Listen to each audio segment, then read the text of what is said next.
오늘 이 사무엘상 14장은 믹마스 전투라 이제 제목을 붙이면 그렇게 붙일 수 있습니다. 믹마스라고 하는 장소에서 블레셋과 이스라엘 백성들이 싸운 거거든요. 이 일에 가장 앞장서서 이 일을 승리로 이끌어갔던 사람이 누구였느냐면 요나단이었습니다. 이 요나단의 아버지가 누구죠? 사울이었습니다. 그러면 이 모든 전쟁의 책임은 요나단입니까? 사울입니까? 사울이었습니다. 사실 왕이었고 아버지잖아요. 그래 아버지가 모든 전쟁에 책임이 있음에도 불구하고 그 아버지는 손 하나 까딱 안 합니다. 왜 그랬을까요? 두려운 거예요. 오늘 사무엘상 14장에서 사울의 모습과 요나단의 모습이 전혀 상반된 모습입니다. 어리지만은 10대밖에 되지 않는 청소년이었고요. 아들이었고 우리가 보기에는 무슨 힘이 있겠나 싶은 이 요나단은 믿음으로 행동을 하고 아버지 사울이면서 왕인 사울은 전혀 믿음으로 행동하지 않습니다. 어떤 문제라 할지라도 하나님은 무엇을 보기를 원하시는가? 나이가 문제가 아닙니다. 애냐 어른이냐 그게 문제가 아닙니다. 믿음으로 행동하느냐 그걸 보고 싶은 거예요. 그러니까 믿음으로 행동하는 곳에 믿음의 역사가 나타나고 거기에 하나님이 함께 하시고 하나님이 우리에게 무엇을 보기를 원하시느냐면 믿음으로 첫 발걸음만 딱 내딛으면 나머지는 하나님 하시겠다고 하는 거예요. 근데 그게 힘들어요. 사울이 이제 그것을 못하는 거죠. 그래서 요나단을 통해서 하나님이 그런 역사를 쭉 이끌고 가셔서 결국 오늘 그 본문 말씀 읽기에 23절에 보시면은 여호와께서 그날에 이스라엘을 어떻게 하셨느냐면 구원하셨어요. 누가 구원하셨어요? 여기 여호와께서. 요나단이 구원한 게 아닙니다. 그렇게 해서 이제 쭉 치고 올라가는데 돌발 변수가 생겼습니다. 그 변수가 이제 오늘 24절 이하의 말씀인데 여기 24절에 그렇게 말씀을 시작을 하고 있죠. 이날에 하나님이 구원하셔서 전쟁이 막 승리로 이끌어가는 바로 그날인데 전쟁이 막 이기면 기뻐요, 슬퍼요? 기쁘죠.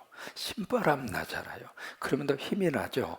그러면 더 힘있게 치고 올라갈 수 있잖아요. 근데 24절에 이날에 이스라엘 백성들이 어떻게 했느냐면 피곤했습니다. 이 피곤하다는 이 이야기는 공경에 처했다 그 말이에요. 영어로 디스트레스라고 하는 단어를 쓰거든요.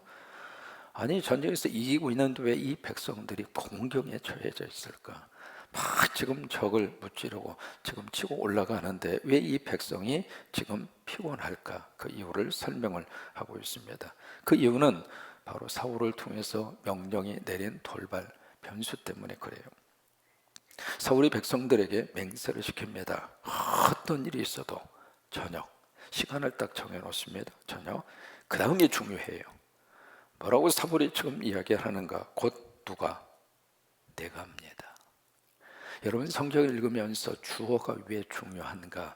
그 행동의 주체가 누가 되느냐? 그게 바로 주어거든요. 여호와께서라고 하는 단어와 내가라고 하는 단어는 하늘과 땅 차이입니다. 요나단을 통해서 역사하실 때는 누가 앞장서셨는가? 하나님이 앞장서셨어요. 왜 그래요? 하나님을 앞세우니까. 우리가 기도한다는 이야기는 하나님 나보다 앞서가세요 그 말입니다. 예배 드린다는 이야기는 하나님 나보다 앞서가세요. 그게 예배입니다. 근데 요나단이 이 전쟁 통해서 계속 요나단의 머리와 생각 속에서는 내가가 아니라 하나님입니다. 그래서 하나님이 앞장서셔서 이 전쟁을 승리로 쭉 끌고 가는데 여기 24절에 사무엘은 뭐라고 이야기하고 있느냐? 내가 내 원수에게 보복하는 때까지 어떤 음식도 먹지 말아라. 금식을 선포합니다.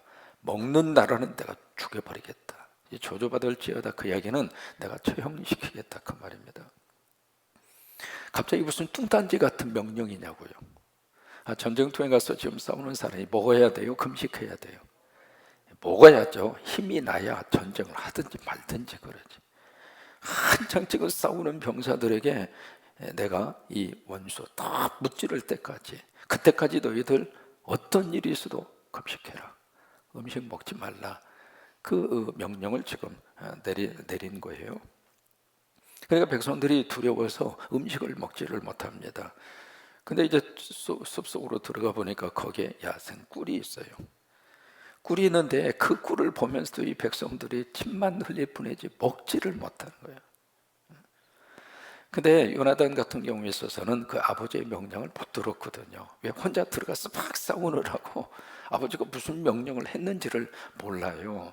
그래서 딱 보니까 밑에 이제 야생꿀이 철철 넘쳐 흐르고 있는 거예요. 여러분, 토종꿀 끝내주잖아요, 이게.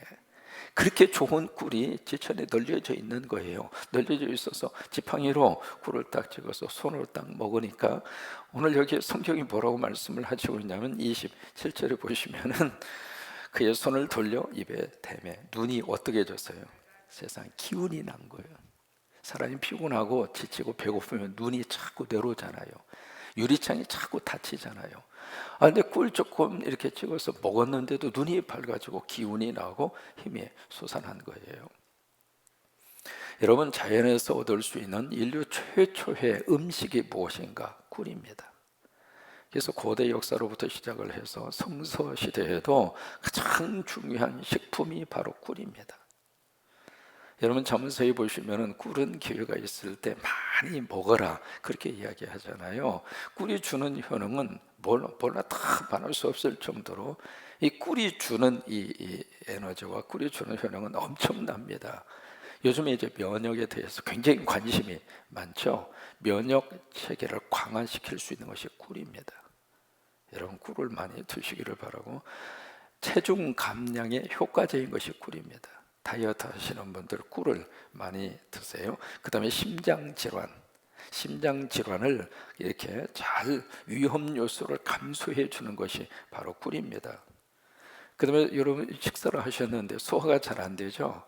그래서 소화 불량 완화를 시켜주는 것이 바로 꿀이고, 덜 피로감에 지쳐 있는 분들 꿀을 드시면은 그 피로감이 사라지고, 그리고 여성분들 피부에 관심이 많잖아요. 피부를 매끈하게 하는데 꿀이 최고입니다. 그러니까 이 꿀 1kg 하면 어느 정도 드는지 좀 생각을 드실 수 있겠죠. 꿀 1kg를 얻는데 이 벌이 530만 개의 꿀을 찾아가서 채취해 오는 것이 1kg입니다. 이게 꿀 한 숟갈이 이게 엄청난 그 벌들의 노력과 수고를 통해서 얻어지는 게 꿀 한 숟갈이거든요.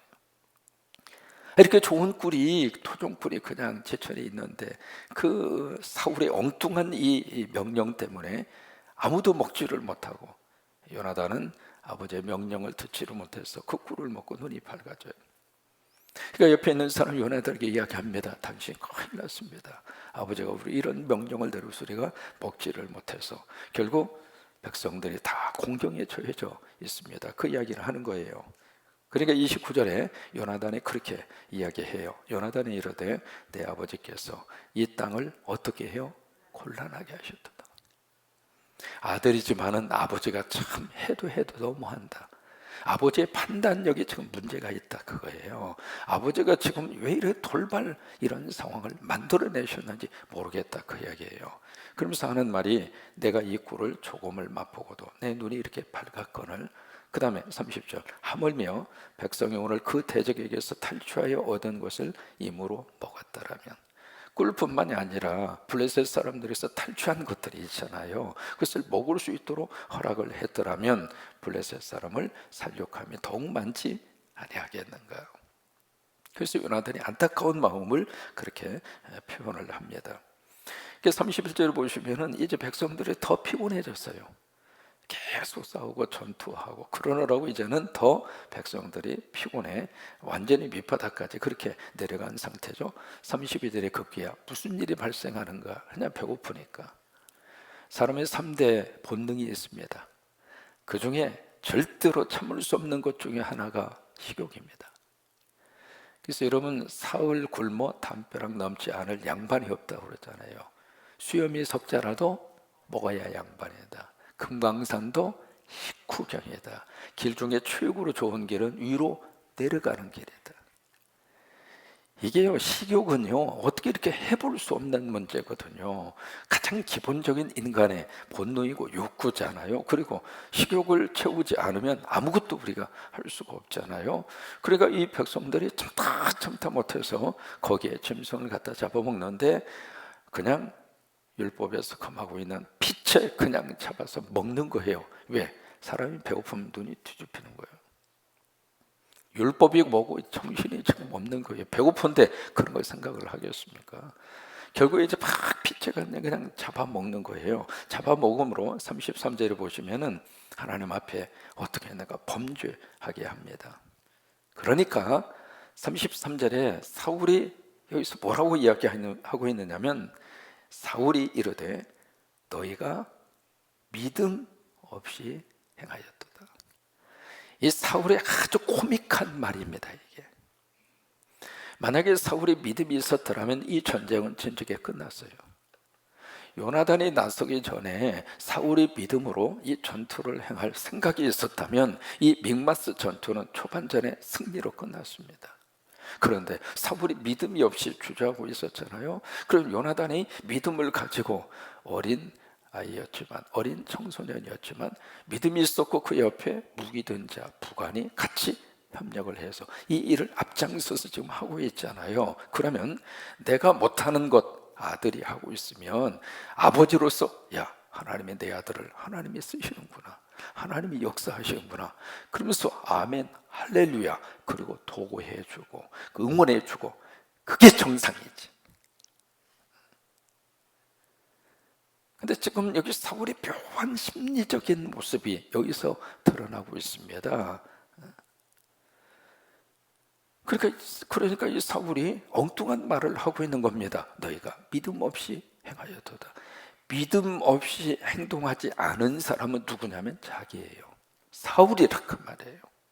그래서 지금 이런 사단까지 나타나게 됐거든요. 그러면서 하는 말이, 누구든지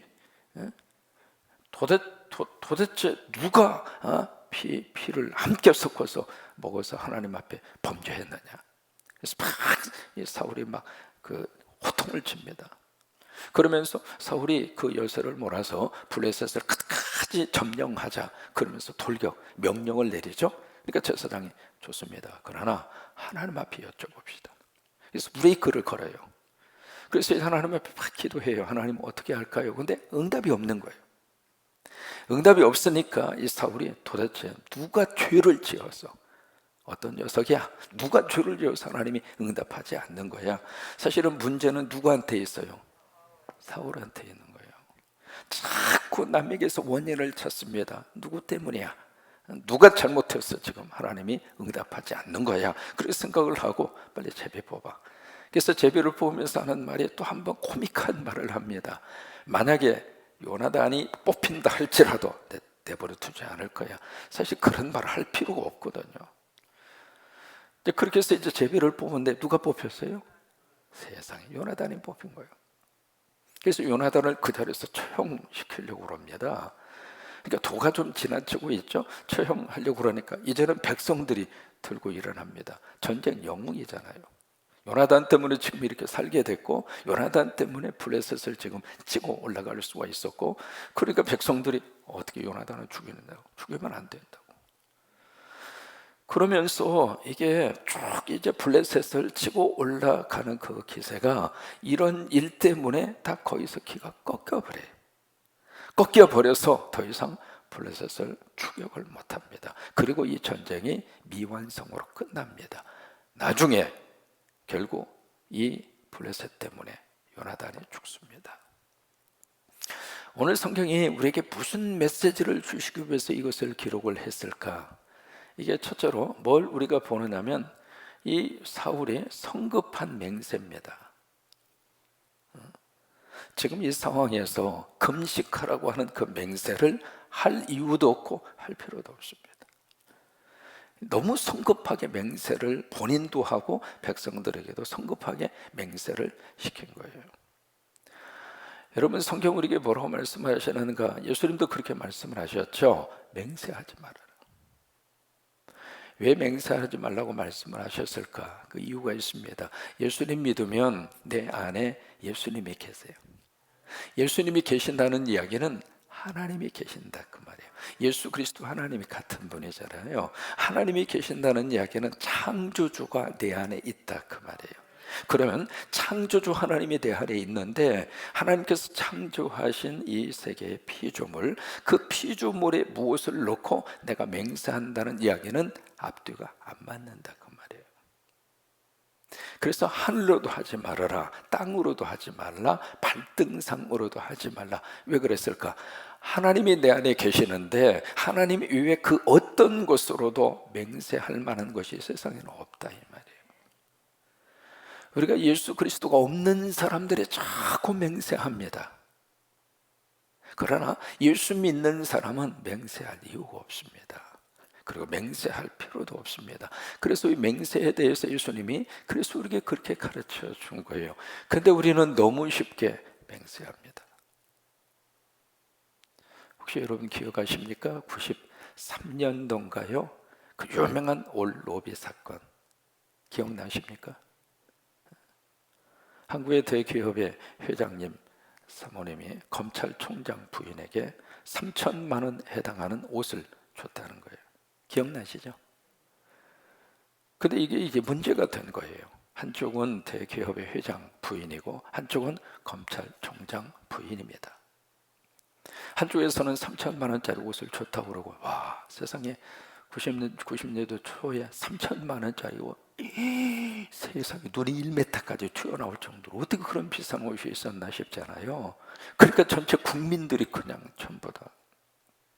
근데 한쪽에서는 옷을 줬다고 그러고 한쪽에서는 안 받았다고 그러고, 이게 막 옥신각신해가지고 결국 국회에서 청문회까지 열렸습니다. 열렸는데 이 두 분 모두가 다 권사님입니다. 대기업의 회장님 부인도 권사님이고 검찰총장 부인도 검사님이세요. 이분들이 국회 청문회에 나와서 뭘 했는가? 성경을 놓고 두 분 다 맹세를 했습니다. 그러면 한 사람은 성경 위에 손을 얹고, 그 권사님은 나는 맹세했고 성경에 손을 얹고 하나님 앞에 맹세하는데 나는 옷을 줬습니다. 한쪽에 있는 권사님은 성경에 손을 얹고 맹세코 하나님 앞에 내가 맹세하는데 옷을 받은 적이 없습니다.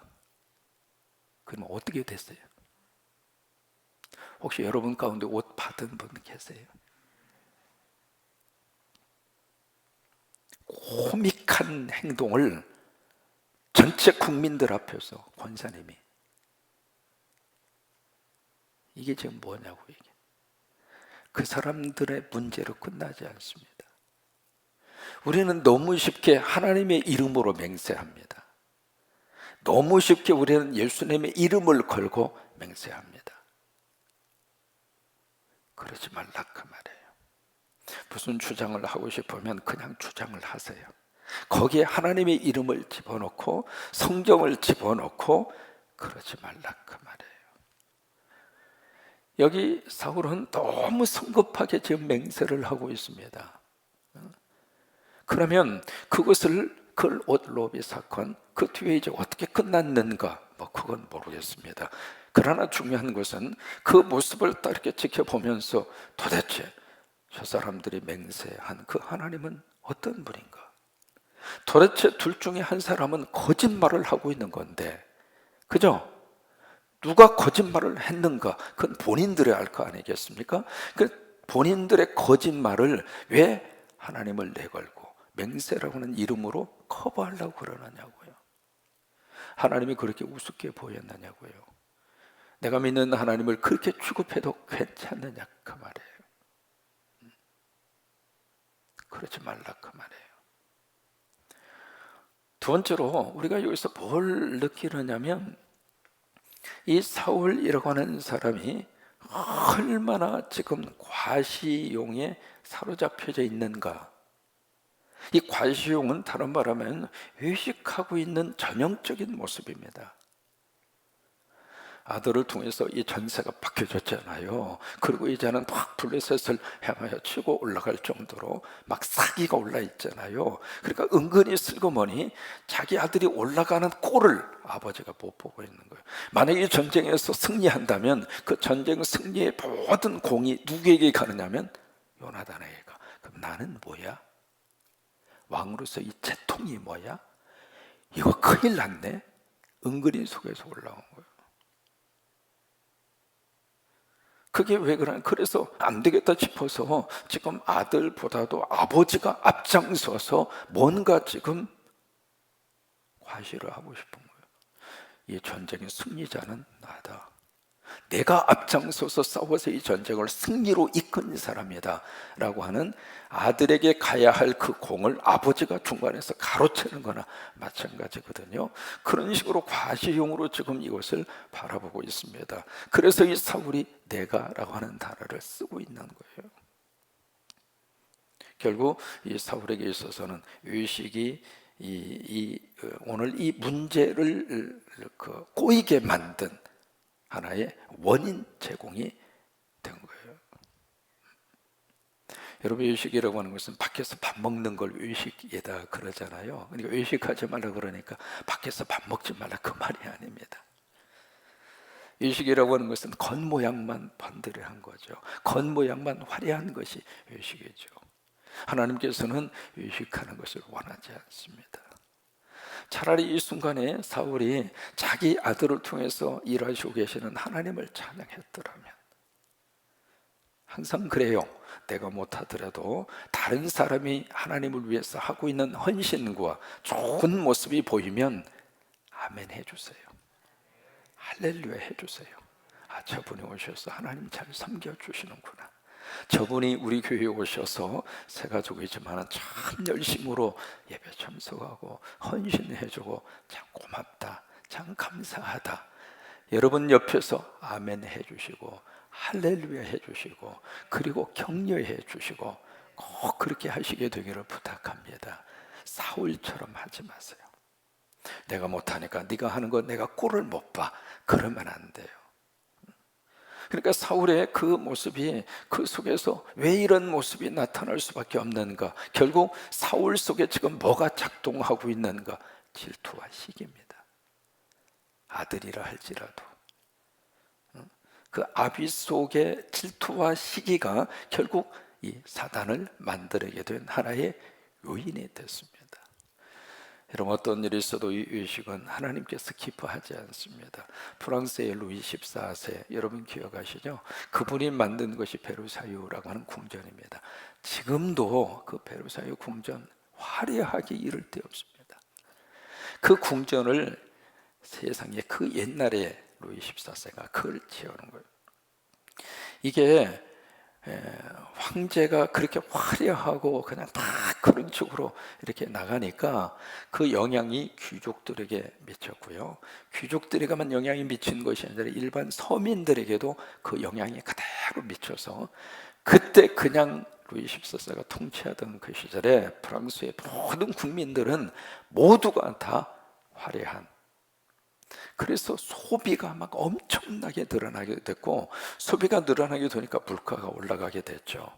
그게 이제 루이 14세가 통치하던 그 시대의 사회 현상입니다. 위에서 잘못 보이면 밑에 있는 백성들은 따라갑니다.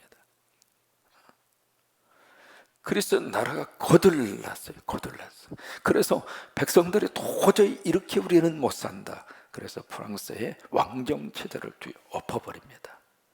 그리고 공화정 체제로 정치 시스템을 바꿔버립니다. 그리고 루이 14세를 단두대에 이슬로 죽여버립니다. 여러분, 백성들이 그렇게 무서운 거예요. 그리고 그의 왕부도 사실은 처형을 당했습니다. 겉으로 그렇게 화려한 것이 그게 전부 다라고 생각하고 그렇게 부추기던 한 나라의 통치자가 마지막을 아주 비참하게 그렇게 인생을 끝냈습니다. 의식을 하는 곳에 마지막은 끝이 안 좋습니다. 우리는 내가 부족하면 부족한 대로 하나님께서 부족하면 부족한 대로 나를 써주세요. 그게 축복입니다. 과시용할 필요도 없습니다. 누구 보이기 위해서 할 필요도 없습니다. 그리고 내가 못하는 건 다른 사람이 하는 것에 대해서 시기하고 질투할 필요도 없습니다. 그저 하나님께서 역사하시고 하나님께서 일하시는 것을 늘 감사하고 하나님이 함께 하시는 그 모습을 보면서 하나님 하시옵소서, 아버지가 하시옵소서, 누구를 통해서라도 아버지가 하시옵소서, 그런 믿음의 역사가 오늘 하루도 여러분을 통해서 나타나게 되기를 주의 이름으로 축원합니다. 어제 우리 김원기 집사님 지금 상당히 투병 가운데 있습니다. 아주 희귀병에 걸리셔서 세상에 살다 보니까 별 병이 다 있습니다. 그렇게 건강하시고 그렇게 하시던 이 김원기 집사님이 갑자기 그 병에 걸리셔서 몇 개월 되지 않았거든요. 거의 지금 이제 의식이 없는 그런 상태로 지금 투병 중에 계십니다. 어제 이제 갑작스럽게 신방을 가서 같이 예배를 드리고 봉투를 하나 꺼내놨어요. 뭔가 싶었더니 당신이 이 세상에 그래도 호흡이 있는 순간에 십자가 하나 세우고 천국 가고 싶다. 그걸 갖다 놓고 같이 이제 기도하면서 참 마음속에 두 가지 생각이 들었습니다. 하나님이 이렇게도 일을 하시는구나. 또 하나, 하나님께서 얼마나 지금 십자가 세우는 것을 원하고 있는가, 그걸 온몸으로 느꼈습니다. 우리가 단기 선교를 다닐 때 오자마자 1년에 3번, 4번 굉장히 많이 단기 선교를 다니기도 하고 그랬습니다. 그때 분위기 가운데 하나가 뭐 이렇게 단기 선교를 많이 가느냐고, 왜 이렇게 해외로 그렇게 많이 쏟아져 다니느냐고, 뭐 그런 말까지 들을 정도로. 그래서 우리가 어떤 의미에서 단기 선교, 그 다음에 선교회 사실을 매진을 하는 게 사실입니다. 사실인데 이 코로나 딱 터지고 나니까 가고 싶어도 못 가는 겁니다. 이게 때가 있는 거라고요. 십자가 세우는 것도 이 코로나 상황에 지금 현재 선교사님들이 나름대로 최선을 다해 주시니까 십자가 세워져요. 우리는 여기서 물질만 보내고 기도하는 것 외에는 아무것도 못합니다. 그 현장에서 코로나 그 상황 속에서 거기에 선교사님이 앞장서서 막 뛰어다니면서 그러면서 땀 흘리면서 교인들과 함께 한동네가 돼서 우리가 십자가를 세우는 것은 우리가 뭐 100% 그분들 완전히 손 하나 까딱 안 하고 남 시켜서 그렇게 십자가 세우고 교회당 지토록 그렇게 보내지 않습니다. 그분들이 적어도 30-40%땀 흘리고 교인들이 한덩어리가 되고 벽돌 나르고 그리고 땅 고르고 그렇게 해서 본인들의 손으로 십자가 올라갑니다. 처음부터 그렇게 했습니다. 우리가 하는 것은 그렇게 할 수 있도록 물질의 일부분만 담당하는 겁니다. 때가 급한 것 같아요. 여러분, 십자가 세우는 것도 앞으로 내가 기회가 있으면 세우겠다 아닙니다. 이게 언제 중단될지 모릅니다. 그래서 특별히 금년 같은 경우에 있어서는 하나님이 그렇게 몰아세우시는 거예요. 벌써 십자가 헌금 하나님 앞에 바친 분이 8분입니다. 지금까지 그런 일이 없었어요. 그만큼 하나님도 급하셨구나, 그리고 하나님이 또 그렇게도 하나님께서 이것을 원하시는구나 라고 하는 생각이 들어서 어제같이 기도하면서 참 마음으로 많이 울었습니다.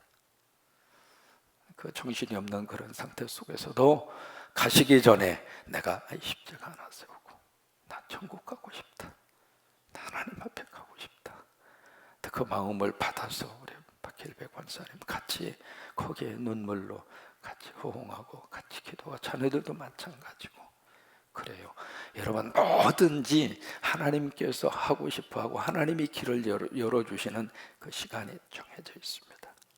그 시간을 정해놓은 그 시간에 하나님이 일을 막 추진하고 나갈 때 저와 여러분은 아멘 하십시다.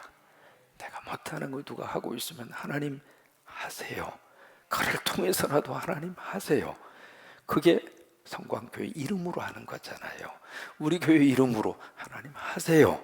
여러분, 그게 복받는 마음이에요. 그것이 하나님께서 우리를 통해서 같이 요나단이 되고, 요나단 옆에 이름 없는 무기 든 자가 그 일을 한 거예요. 그래서 하나님의 역사가 나타난 겁니다. 그런 축복이 여러분에게도 넘치기를 주의 이름으로 축원합니다. 크게 아멘. 다시 한번 아멘. 아멘입니다.